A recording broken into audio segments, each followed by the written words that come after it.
Bobo meron. Ina mo. Ako, pinita ka. Wala kang red ribbon. Wala ka na kagadapan ng black na hayop to. Mamaya ka sa akin. Pangit mo, kamukha mo, papa mo. Kamukha mo, lolo ko.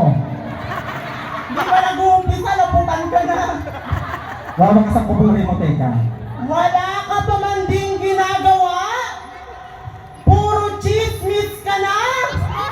Sandamakmak ang mga chismosa? Saan pa ba? Barangay Sandra Paldo! Panginoon, proud pa kayo!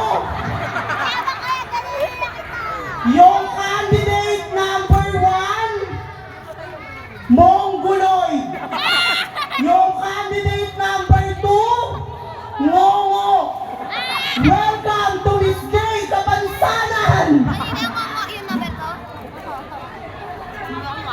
Para kay JJ Zamora, mahal kita noon, maglaway ka ngayon.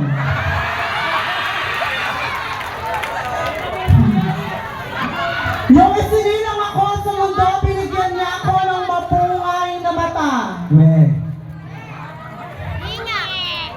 Matangos na ilong. Totoo? At kissable na mga labi. Di nga. O wala akong pakailam. Kissable ka nga, mabaho na. Papaluin ko ulo mo. Itakay ko mukha. Ikaw na kaya dito. Sige. Punyeta ka eh. Punyeta ka din. Ngunit nag-away-away sila. Kaya ito ang naging resulta. Mukhang terorista. By the way, my name is Almar Diatis. In short, Alzheimer disease.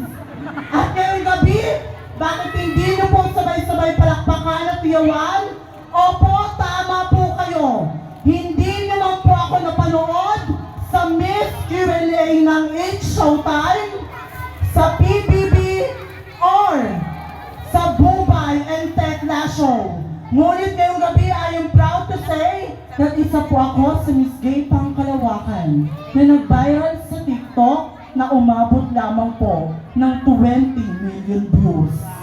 One of the legendary contestera ng Miss Gay Pangkalawakan way back 2013. Ako po ang babaeng namarit ng cake sa isang waiter. Ang artista na ay dahil vlogger pa, the one and only Binibining Alex Gonzangano.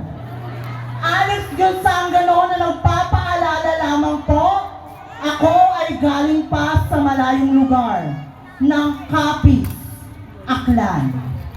Ang nanay ko ay isang mangkukulam at ang tatay ko naman ay isang mambabarang.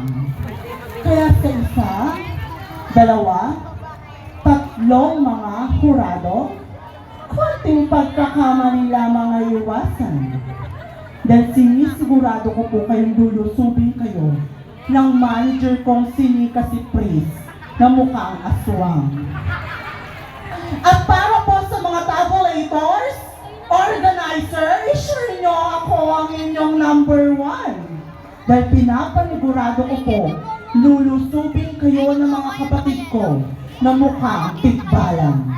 Once again, judges, this is your candidate number 7, my festival costume that I'm wearing for tonight. Opo, tama po kayo. Nanggaling pa po ito sa aking malayong lugar sa Navotas City, from the fishing capital of the Philippines.